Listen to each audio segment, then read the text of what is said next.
When we think about the sports our kids play, our minds often jump straight to the competition, the training, the performance, the pressure to win. But our next guest argues there's another side of youth sports that is just as powerful and perhaps even more important in the long run. We are talking about connection. Sports psychologist Tom Golightly is joining us now. And for parents and coaches, focus on, maybe the stats and whatnot and the wins. Why do you say connection? That is the big winner. That's what we want to shoot for. Well, there are so many things that one can take away from sport. Wins and losses, of course, competition, yes. And the last couple of times I've been on, we've talked about like maximizing the competitive side.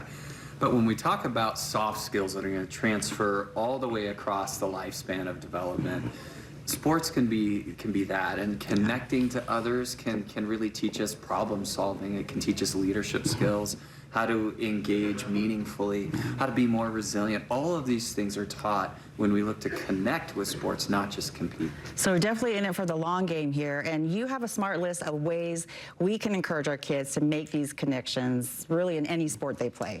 And you're saying teammates. We need to make sure that our teammates are their friends. Yes, if we look to know our teammates, not just the competitors, not just the performers, but if we know their names, know their likes, laugh and play. And what I remember the most about connecting to my teammates when I participated, especially in youth sports, was the downtime, not the drills necessarily that were going on in practice, but playing catch on the side and just getting to know people and doing dumb little games and enjoying that.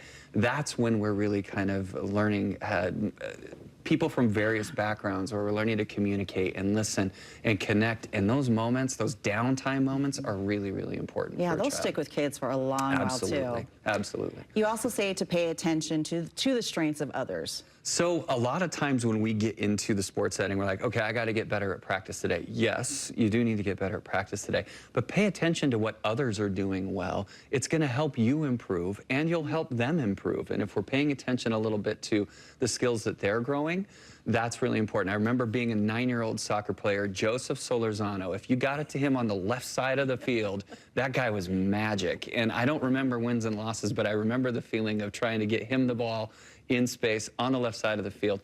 And it was wonderful.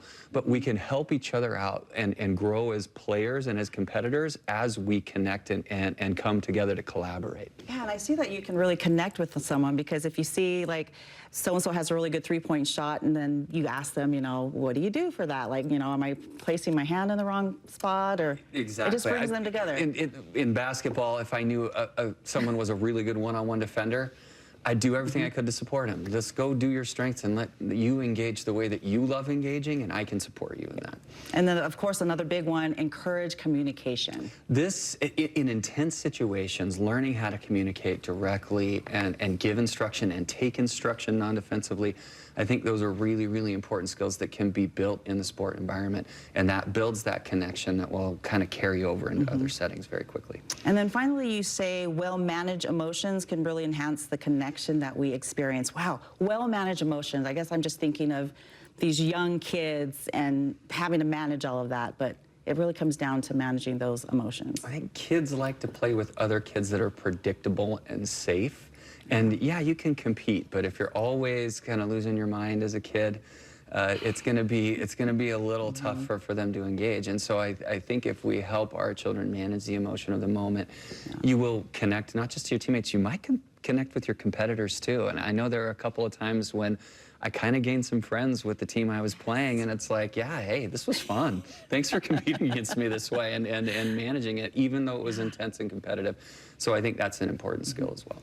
Any red flags that parents should look out for, seeing that maybe their child isn't, making that connection or going about it, in a not very constructive way? I think a couple of things. One, if you see them and they're really, really good and really skilled, but when they do something well, the rest of the team isn't with them celebrating. It's kind of like, okay, what's going on there?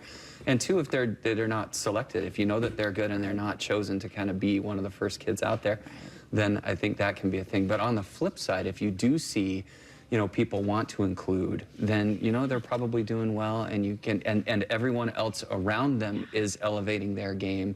Even if you're not skilled, then that people enjoy competing with your son or daughter. Yeah. I mean, you become lifelong friends through all of this. You can, the more yes. connections you make. All right, Exactly. Tom, how do we get in touch with you if you want to learn more of these strategies? You can send me an email, tom.golightly@imail.org, or you find me on a website somewhere. So. All right. We will hunt you down. Google We me. got it all. Thanks, Tom.